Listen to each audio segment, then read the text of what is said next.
Hello and welcome to Prime at 9. I'm Esther. These are the headlines. 3 persons of the NSCN-K Nikki group have been arrested in connection to the October 27 firing incident that occurred in 3 locations in Dimapur. Huge quantity of arms and ammunition were also recovered.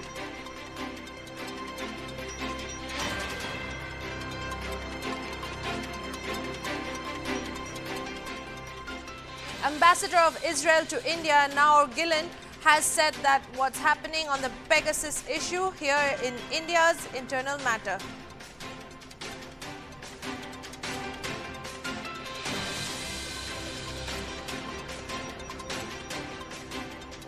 India will raise issues related to cross-border terrorism, terror financing and terror-related activities having an impact on it and the world at the G20 summit, with member countries also slated to discuss ways to build back from COVID-19 pandemic, Foreign Secretary Harsh V. Shringla said on Thursday.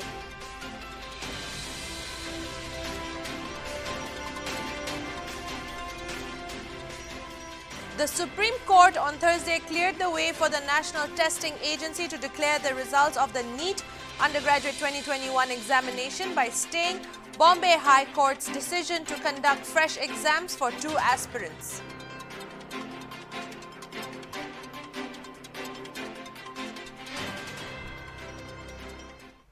Now for the news in details. 3 persons of the NSCN-K Nikki group, namely Nikato Pilot Sumi, who is the supervisor, CFSB SS Kilonsar, Awang Konyak SS Sergeant Major and Wakoi Konyak SS Sergeant, have been arrested by the Dimapur police in connection to the firing incident that occurred at 3 locations in Dimapur on October 27. Information was received by the West Police Station that some unknown miscreants fired at 3 different locations, namely Nepali Basti, Nutun Basti and Residency Colony between 1:25 a.m. and 1:38 a.m. early on Wednesday morning, October 27th. Another incident of shots fired by unknown miscreants was reported from Landmark Colony around 6:30 p.m. the same day, for which 2 cases were registered at the West Police Station. In a press release issued by the Dimapur police, it was informed that during investigation, the team collected intelligence in the area, route was analyzed and CCTV footages were obtained. On analysis of the footages and statement of eyewitnesses, a search operation was launched to catch the suspected white Bolero used by miscreants, it was informed. Consequent to swift cordon and search operation, suspected vehicle was located, chased, where the 3 accused was arrested within 2 hours of the last firing incident at Landmark Colony. In this connection, a huge quantity of arms and ammunition was recovered, including cash amounting to 1,82,700 rupees. Ambassador of Israel to India, Naor Gillen, has said that what's happening on the Pegasus issue here is India's internal matter. He said the NSO is a private company which was developed Pegasus and that they had to get export license from Israel due to nature of the software. He said to make it a point not to enable it to export it to non-state actors. He doesn't know what's happening on it here. It's India's internal matter, he said. Gillen also said that Israel was very clear about Iran. He said each country puts forward its own interests and Israel was very clear about it. India spoke about its interests and it was an open discussion, the envoy said.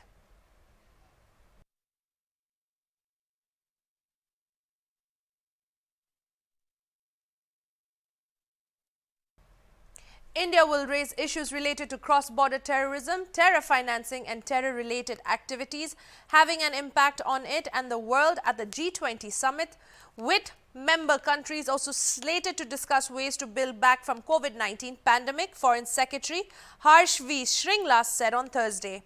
Briefing reporters about Prime Minister Narendra Modi's visit to Italy for the G20 summit and to the UK for the COP26 meeting, Shringla said that the G20 follows an economics-oriented agenda, but India will not be falling short in raising issues like cross-border terrorism, terror financing and terror-related activities having impact on ourselves and on the world, he said.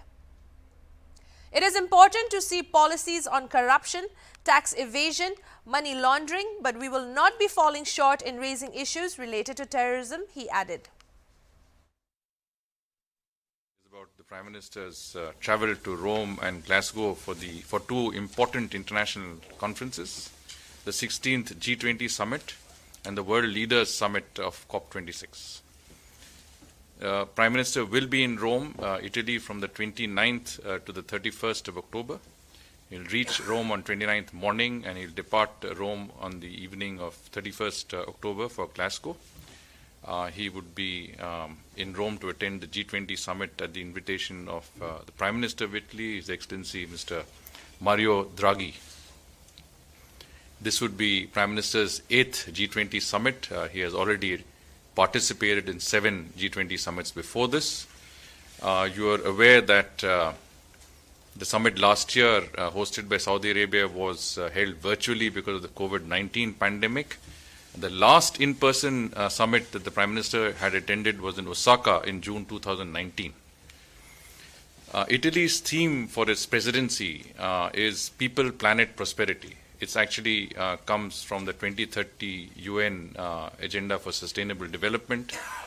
There are 5 Ps here, but Italy has chosen to retain the 3 Ps as being the theme for the G20 summit. And the focus of Italy is on recovery from the pandemic and strengthening global health governance, economic recovery and resilience, climate change and energy transition, and sustainable development and food security. India fully supports the priority areas chosen by Italy, and we have remained engaged on each and every of these agenda items through the presidency of Italy this year and in the run-up to the summit. I want to begin by placing the G20 in some perspective. G20, as you know, began from the throes of the financial crisis of the last century as an informal forum of finance ministers and central bank governors of the world's largest economies. Subsequently, it was around, I think it was in 2008 that it was elevated to the level of heads of state government to tackle the global financial crisis of 2008. The 2-day G20 summit will take place in Rome on October 30th and October 31st. Responding to a query on Afghanistan, the Foreign Secretary said G20 had organized a summit-level meeting on Afghanistan and that the Prime Minister had participated in it. We have been forthcoming on humanitarian support. We did say we would like to see assistance in a direct, unhindered manner, and distribution should be through other independent agencies. We are aware of the humanitarian needs of Afghanistan and we will be responsive to that situation if the correct situation is prevalent, he said. The Foreign Secretary said that India has used the G20 platform for steps to bring more tax transparency and curb tax evasions or avoidance, bribery and corruption. He said there's unanimity in G20 on building back from the pandemic by focusing on job creation, skill development, and it is an important part of the overall discussions and agenda that will be there. Resumption of international travel through mutual recognition of vaccine, national vaccine document this has been our proposal and there's nothing strong support within emerging market economies in the group in this regard, he said. He said that the G20 represents 80% of the world's GDP, 75% of the global trade, and 60% of the world's population. It is fitting to say that over time, G20 has emerged as not only the premier global forum for international cooperation, but also an important platform to exchange, innovate, and deliberate on policy issues that have a direct and tangible impact on the quality of life of the citizens, and this could be in the areas of global financial stability, sustainable finance, health, food, security, he added.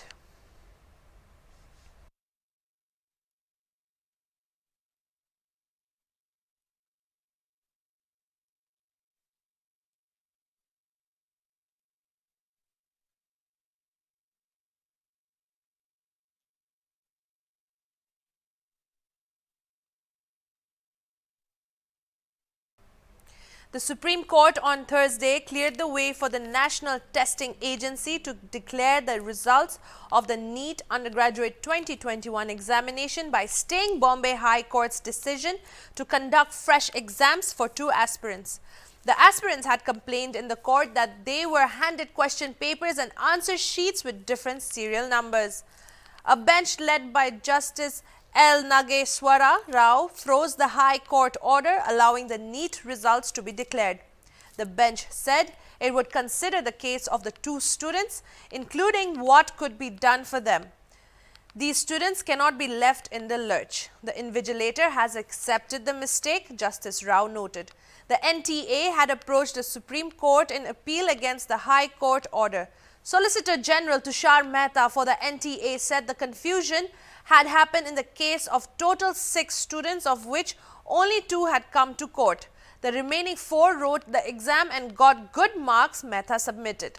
The court reiterated that there was no reason to withhold the results because of a complaint made by 2 students. The future of lakhs of students was at stake, and there are 16 lakh students who are eagerly waiting for the results. The case again on November 12 to examine in detail whether there is any relief that could possibly be granted for the 2 students who had filed their plea in the court.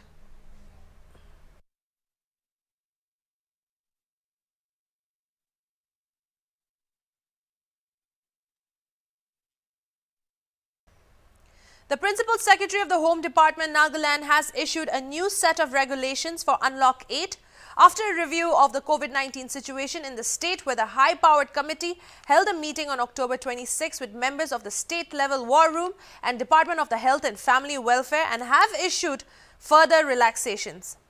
Conduct of regular classes from class 1 to 4 in all schools in rural areas shall be allowed with effect from November 1st with 50% attendance after obtaining consent from parents and all SOPs to be adhered to. With regard to the urban areas of the state, classes 1 to 4 will be allowed to open after approval from concerned district task force on COVID-19 where positivity rate is low.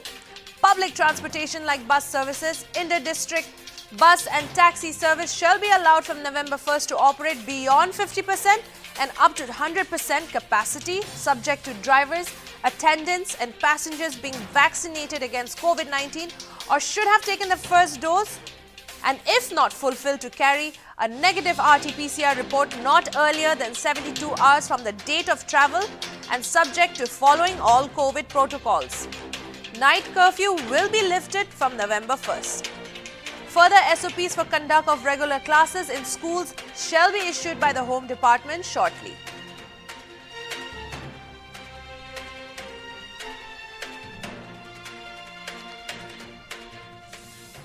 Foreign Secretary Harshvardhan Shringla, on reports of India's plans to offer food grains to Afghanistan, said India has been forthcoming on the issue of humanitarian assistance to Afghanistan and will be responsive to the situation if current circumstances are prevalent in doing so. Further, Foreign Secretary Shringla on October 28 informed that Prime Minister Narendra Modi will be delivering a national statement at the World Leaders Summit on November 1st and also participate in leaders level event organized by the COP26 presidency around the themes of climate change, mitigation, adaptation and building resilience, clean technology, innovation. I think the humanitarian situation in Afghanistan was asked by more than one of our friends here. G20 did, under Italian presidency, organize a special summit-level meeting on the humanitarian situation in Afghanistan. As you know, Prime Minister himself participated in that meeting.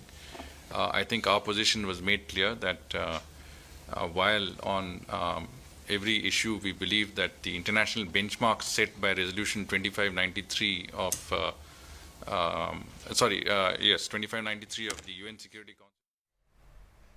The Home Ministry has extended the COVID-19 restrictions across the country till 30th November this year to prevent any further spread of the pandemic.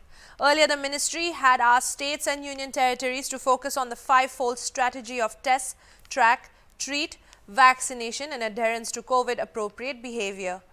States have also been asked to maintain utmost vigil in respect of mass gathering events to avoid any possibility of a surge in COVID-19 cases.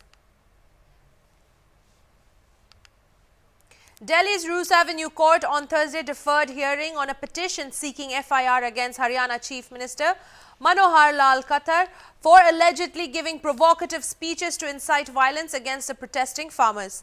Additional Chief Metropolitan Magistrate Sachin Gupta listed the matter for hearing on November 2 for consideration and further proceedings. The petitioner Amit Sani, who is an advocate by profession, has filed a complaint seeking registration of an FIR against the Chief Minister on the basis of a controversial video that went viral. According to the petition, the video was recorded during a meeting of the Haryana Chief Minister with workers belonging to BJP's Kisan Morcha at his residence in Chandigarh. Advocate Sani in his complaint said the contents of the videos make it abundantly clear that the accused has committed an offence under sections 109, 153, 153A and 505 of the Indian Penal Code by giving provocative speeches with intent to cause a riot, promoting enmity between different groups on grounds of religion, race, place of birth, residence, language and others. The accused is asking his party workers to create volunteers and not be afraid of going to jail for 2 to 6 months. The accused, ML Khattar, further asked the party workers that they would not be able to learn so much in these meetings, but the time spent in jail would make them big leaders as their name will be registered in history. The tone and manner of such statement are self-explanatory, and as such, accused being on a constitutional post cannot be permitted to promote enmity, hate and violence, stated the complaint. Farmers have been protesting at different sites since November 26 last year against the 3 enacted farm laws. Farmers Produce, Trade and Commerce Promotion and Facilitation Act 2020, the Farmers Empowerment and Protection Agreement on Price Assurances and Farm Services Act 2020 and the Essential Commodities Act 2020.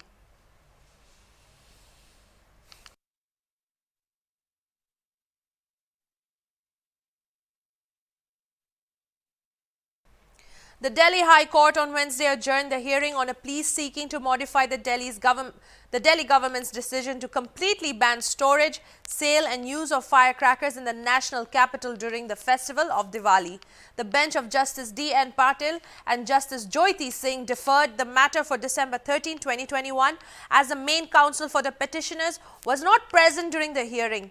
Earlier, the court took note of the submission of the respondent that the related matter is already examined by the Supreme Court.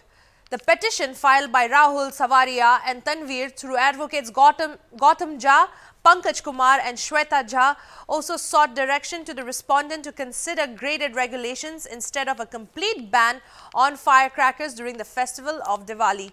According to the petition, the decision to ban all forms of firecrackers prior to about 1.5 months of Diwali is arbitrary and unreasonable. The petitioners claim that the decision to ban the use of the firecrackers 1.5 months prior to Diwali is also excessive. The action of the respondent must be no more intrusive than is necessary to meet an important public purpose. No doubt, Article 25 of the Indian Penal Code is subject to Article 21 and it is not contested by the petitioners. However, it is submitted by the petitioners that the extent of the interference of the respondent by its decision and order is not proportionate to the ultimate aim and objective, that is to curb the pollution in Delhi, read the petition. According to the petition, the National Clean Air Program under the Ministry of Environment and Forest and Climate Change presented a report on the issue of air pollution, and the findings and data presented in the report will be relied upon by the petitioners to demonstrate that bursting of firecrackers is not among the major source of pollution in Delhi and the NCR. It is certainly not the case of the petitioners that all categories of firecrackers are good, but petitioners are aggrieved by complete ban on the storage, sale and use of firecrackers, since neither government data nor the judgments on the subject advocate a complete ban, which makes the decision of the government of Delhi as arbitrary, unreasonable and excessive, the petitioner said. That's all for the news. I'm Esther. Keep watching Hornbill TV.